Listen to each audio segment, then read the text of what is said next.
Hey everyone, welcome back. In today's video we'll discuss a common issue. Why is my Shopify store not loading and how to fix it?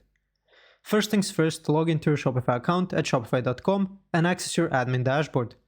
Head to the bottom left and click Settings.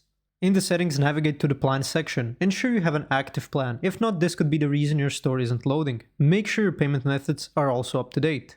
If your plan is fine but the issue persists, go to Online Store or then Preferences. Here check the password protection section. If it's enabled, disable it to allow visitors to access your store. Still having trouble? Check the apps you've installed. Sometimes incompatible apps can cause loading issues.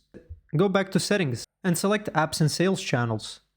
Check the apps you've installed. Sometimes incompatible apps can cause loading issues. Uninstall any recently added apps and see if it resolves the problem. If you continue to experience issues, you may need to find alternative apps or further investigate conflicts between them.